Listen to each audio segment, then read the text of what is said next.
We have a big opportunity. Now we will start direct selling multi-level marketing and will teach people how to do business in India. कल्पना कीजिए आप America में 1920 के दशक की एक अंधेरी रात में खड़े हैं और यह वही रात थी जब नेटवर्क मार्केटिंग का जन्म हो रहा था।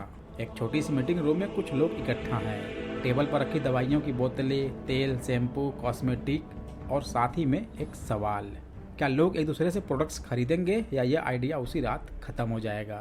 What if the Neutralite business doesn't work? Will we be able to succeed in building this network marketing business? And if people don't like it? Nutrilite नाम की एक कंपनी ने सोचा, अगर हमारे प्रोडक्ट्स लोगों को ही बेचें और बदले में पैसा भी कमाएं तो कैसा रहेगा। यह आइडिया अजीब जरूर था लेकिन रोमांचक भी था। कुछ ने इसे मौके की तरह देखा तो कुछ ने इसे धोखा समझा, लेकिन बीज बोया जा चुका था और ये वही रात थी जब नेटवर्क मार्केटिंग का जन्म हो रहा था। न्यूट्रीलाइट ने बीज जरूर बोया लेकिन एमवे ने आकर आग जलाई। एमवे ने इस मॉडल को एक नया रूप दे दिया, एक नया सिस्टम बनाया। अब प्रोडक्ट बेचना ही नहीं बल्कि टीम बनाना भी बिजनेस का हिस्सा बन गया। लोग दरवाजे दरवाजे पर जाकर तेल, साबुन, डिटर्जेंट बेचते थे। हर नया सेल्समैन एक नई सीढ़ी। नेटवर्क फैलता गया, सपनों की कहानियां भी बढ़ती गई, लेकिन हर कहानी के पीछे एक सस्पेंस था। क्या ये वाकई में टिकेगा? 1970 से 80 तक नेटवर्क मार्केटिंग की सबसे बड़ी परीक्षा का दौर था। कई बड़ी कंपनियां लोगों से पैसा लेती और रातों रात गायब हो जाती। अमेरिका और यूरोप की अदालतें मुकदमों से भर गई। अखबार हर सुबह चीखते थे, पिरामिड स्कीम, फ्रॉड, स्कैम। लोगों का भरोसा टूटने लगा, लेकिन दूसरी तरफ वहीं पर कुछ असली कंपनियां डटी रहीं और उन्होंने साबित कर दिया यह मॉडल गलत नहीं है, गलत लोग हैं। लेकिन आज भी लाखों लोग इसके नाम से या तो सपने देखते हैं या डर जाते हैं। कुछ इसे मौका कहते हैं तो कुछ इसे धोखा। लेकिन असलियत क्या है? आइए चलते हैं नेटवर्क मार्केटिंग की उस यात्रा पर जो इतिहास के पन्नों से शुरू होकर आज की गलियों तक पहुंच चुकी है। अब क्या नेटवर्क मार्केटिंग अवसर है या एक जाल? आइए आगे जानते हैं। नेटवर्क मार्केटिंग एक ऐसा बिजनेस मॉडल जिसकी शुरुआत तो 100 साल पहले हुई थी। 1920 के दशक में अमेरिका एक मंदी का दौर था। लोगों के पास पैसे कम थे, सपने अधूरे थे। तभी सामने आया एक नया model, direct selling, multi level marketing. एक कमरे और एक दो प्रोडक्ट से शुरू होकर आज शहरों की हर गलियों तक पहुंच गया है। कार्ल रेनबर्ग ने एक छोटे से कमरे से इसकी शुरुआत की थी। कार्ल रेनबर्ग जो चाइना से यूएस पहुंचते हैं, उन्होंने चाइना में देखा कि लोग मल्टी विटामिन यूज कर रहे हैं। वो अलग अलग औषधियों पर डिपेंडेंट हैं, वो मल्टी विटामिन ले रहे हैं और यूएस के मुकाबले चाइना में लोग बहुत ही हेल्दी हैं। तो उन्होंने यूएस में आकर एक कंपनी खोली जिसका नाम उन्होंने रखा कैलिफोर्निया विटामिन। ये कंपनी एक नेचुरल सप्लीमेंट विटामिन बनाती थी। कुछ सालों तक ये कंपनी सीमित में थी, लेकिन देखते देखते कंपनी पूरे यूएस मार्केट में फैल गई और लोगों को ये कंपनी के प्रोडक्ट्स काफी अच्छे लगने लगे और ठीक कुछ ही साल बाद इस कंपनी का नाम चेंज करके रख दिया गया न्यूट्रीलाइट। अब न्यूट्रीलाइट में उन्होंने एक चीज नोटिस किया, एक्चुअल में जो लोग प्रोडक्ट खरीद रहे हैं वो रेफरेंस के बेस पर खरीद रहे हैं। दैट मीन्स लोगों को फायदा हो रहा है तो प्रोडक्ट्स के बारे में लोगों से बता रहे हैं, तब जाके लोग खरीद रहे हैं। एक्चुअल में जो कस्टमर आ रहा है वो डायरेक्ट नहीं आ रहा है, वो रेफरेंस बेस से आ रहा है। तब इन्होंने सोचा कि मैं अलग अलग डिस्ट्रीब्यूटर्स क्रिएट करूं, इससे बढ़िया जो हमारे एग्जिस्टिंग कस्टमर हैं उन्हीं के डिस्ट्रीब्यूटर क्यों ना बना दूं। I think this is the plan we've been looking for. Agreed, it looks solid. जब यही मेरा प्रचार कर रहे हैं, जब यही वर्ड ऑफ माउथ से लोगों तक इस प्रोडक्ट के बारे में बता रहे हैं और यही लोग मुझे अच्छा खासा बिजनेस दे रहे हैं, तो इन्हीं को मुनाफा क्यों ना कमा दें, जिससे कि वो लोग भी पैसे कमाएं और फिर देखते हैं क्या होगा। तब उन्होंने मात्र 2% का कमीशन रखा और लोगों को बोला कि सर आप हमारे कस्टमर हैं, आप हमसे प्रोडक्ट लेते हैं, तो अगर आप लोगों को बताएंगे तो जो भी सेल्स हमारी आपके थ्रू होगी उस पर हम आपको 2% का मार्जिन दे देंगे। और ना ही इतना, बल्कि वो लोग भी अगर किसी को रेफरेंस करते हैं, उससे हमें सेल्स मिलता है तो उससे भी आपको 2% का मार्जिन मिलेगा। और इस तरह से पूरी दुनिया में इंट्रोड्यूस हुई मल्टी लेवल मार्केटिंग। यहाँ पर 2 लेवल और पैसा मिलना शुरू हो गया उस इंसान को जो वर्ड ऑफ माउथ एक प्रोडक्ट के बारे में दूसरे से बता रहे थे। और देखते देखते इसका अच्छा खासा सेल्स होने लगा, अच्छा खासा मुनाफा होने लगा। अब उस समय पहली बार 2 लोगों ने न्यूट्रीलाइट को ज्वाइन किया। पहला इंसान था जे वेन एंडल और दूसरा इंसान था रिचर्ड डिवॉस। अब ये दोनों लोग जब न्यूट्रीलाइट को ज्वाइन किए तो इन्होंने बहुत काम किया और लगातार 1959 तक काम किया, जब तक न्यूट्रीलाइट ने अपनी कुछ पॉलिसी चेंज नहीं की। न्यूट्रीलाइट दोबारा से ट्रेडिशनल बिजनेस तरफ जा रही थी, उन्होंने डिस्ट्रीब्यूटर्स के ऊपर उतना फोकस नहीं किया। तब 2 लोग न्यूट्रीलाइट से अलग हो गए और फिर वो दोनों लोग एक नई कंपनी का स्थापना की जिसे आप एमवे के नाम से जानते हैं। एक्चुअल में इस कंपनी का नाम है द अमेरिकन वे, लेकिन इसे शॉर्ट में बोलते हैं एमवे। और एमवे जो सबसे पहले प्रोडक्ट बेचती थी वो क्लीनिंग प्रोडक्ट्स बेचती थी, डिटर्जेंट टाइप के प्रोडक्ट्स होते हैं उन्हें बेचती थी। और जैसे जैसे एमवे तरक्की करती गई, अपने प्रोडक्ट्स बेचती गई, वो 2 लेवल तक नहीं बल्कि 3 लेवल तक लोगों को मार्जिन देने लगी। और उसके बाद वो अपने कंपनी की मार्केटिंग की स्ट्रेटजी बार बार चेंज करते जिससे लोगों को फायदा हो। एमवे की ग्रोथ एक्सपोनेंशियल थी, ऐसी ग्रोथ और कंपनीज में देखी ही नहीं गई जितना पैसा एमवे ने कमाया। और 1972 के अंदर बहुत लोगों ने समझा कि नेटवर्क मार्केटिंग में हम कुछ ऐसा कर सकते हैं जहां से हम एक अच्छा खासा पैसा कमा सकते हैं। फिर उसी एमवे से बहुत सारे लोग अलग हुए और अपनी अपनी अलग अलग कंपनी खोली, और वो सभी लोग मार्केट में उतर गए नेटवर्क मार्केटिंग मॉडल के साथ काम करने के लिए। और देखते ही देखते बहुत सारी कंपनी आ गई, और आज एक्चुअल में न्यूट्रीलाइट को एमवे ने खरीदा हुआ है।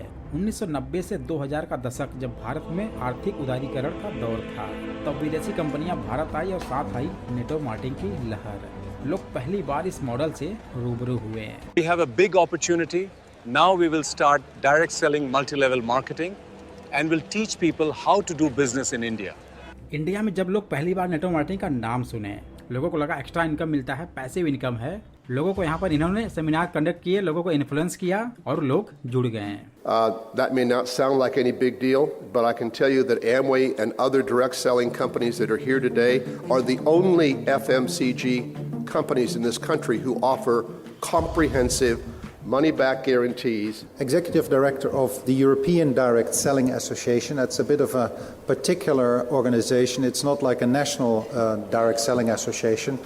Our sole purpose of being direct selling, we have strongly regulated it from a consumer point of view, from a business-to-business point of view.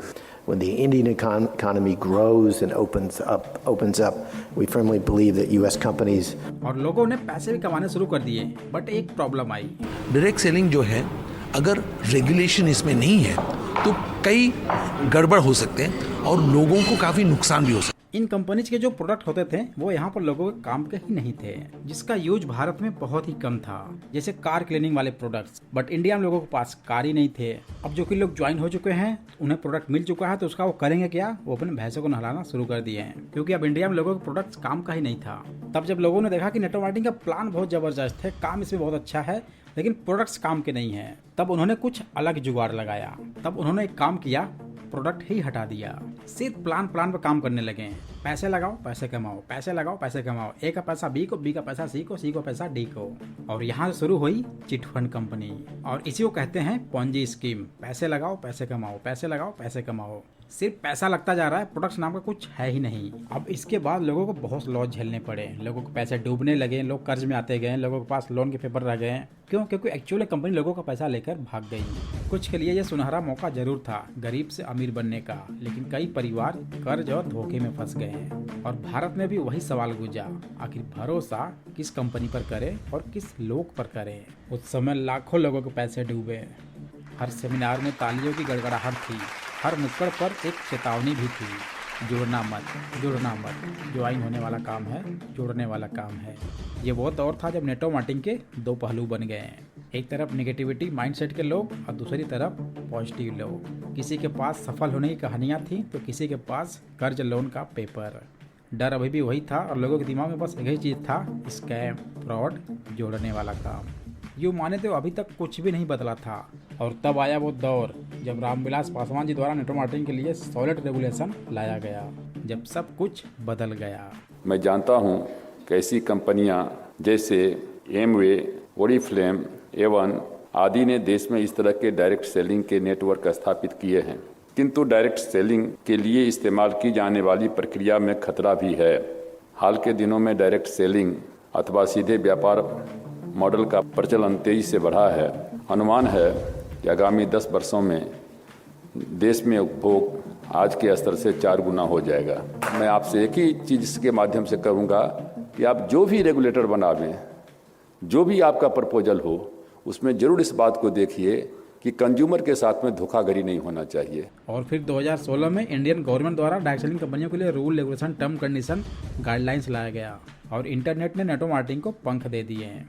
अब यह सिर्फ मोहल्लों तक सीमित नहीं है, बल्कि व्हाट्सएप, फेसबुक ग्रुप में छा गया। घर बैठे लोग हजारों तक पहुंचने लगे। सोशल मीडिया पर एक ही मैसेज बार बार दिखता था, financial freedom, work from home. कुछ लोगों ने सच्चाई से मेहनत की और वाकई में ज़िंदगी बदल दी, लेकिन कुछ लोगों ने फिर वही किया, झूठे सपनों का व्यापार। अब अगर आज आप किसी भी नेटवर्क मार्केटिंग कंपनी में ज्वाइंट हैं तो सबसे पहले ये देखिए क्या वो कंपनी सही है या नहीं। अगर वो कंपनी सही होगी तो भारत सरकार द्वारा दिए गए इस लिस्ट में उस कंपनी का नाम होगा, क्योंकि इसमें सिर्फ वही कंपनियां हैं जो 100% लीगल है, जेन्युइन है और जिन्हें गवर्नमेंट ने अप्रूव किया है। नेटवर्क मार्केटिंग को ज्वाइन करना बड़ी बात नहीं है, लेकिन एक अच्छी कंपनी के साथ काम करना ये समझदारी है। इसका लिंक आपको डिस्क्रिप्शन में मिल जाएगा, आप वहां से पूरा लिस्ट ले सकते हैं। नेटवर्क मार्केटिंग के इतिहास में सबसे गहरी बातें इंसानी कहानियां हैं। एक किसान का बेटा जिसने अपने गांव से निकलकर नेटवर्क बनाया और आज हजारों लोगों को रोजगार देता है। एक महिला जिसने किचन से निकलकर मंच पर हजारों लोगों को इंस्पायर किया। एक लड़का जिसने अपनी पढ़ाई के लिए इस बिजनेस को चुना और आज परिवार का सहारा बना है। लेकिन आज वही हजारों लोग ऐसे भी हैं जिन्होंने अपना पैसा और विश्वास खो दिया। तो क्या नेटवर्क मार्केटिंग एक धोखा है या यह भविष्य का बिजनेस है? सच यह है, नेटवर्क मार्केटिंग आईना है। जो मेहनत करता है वह इसमें सफलता देखता है और जो शॉर्टकट खोजता है उसे सिर्फ निराशा मिलती है। यह सफर हर व्यक्ति के लिए नहीं है, बल्कि यह सफर सिर्फ उन लोगों का है जो हार मानने से इनकार करते हैं। आज नेटवर्क मार्केटिंग दुनिया भर में करोड़ों लोगों से जुड़ा हुआ है। कुछ इसे धोखा मानते हैं, कुछ इसे वरदान, लेकिन असली सस्पेंस आपके भीतर है। क्या आप भी भीड़ में खड़े होकर सवाल करते रहेंगे या आगे कदम बढ़ाकर अपनी कहानी खुद लिखेंगे? क्योंकि नेटवर्क मार्केटिंग कोई जादू नहीं है, यह मेहनत, ईमानदारी और अग्नि परीक्षा है और जो इसे पास करता है वही इतिहास का हिस्सा बनता है।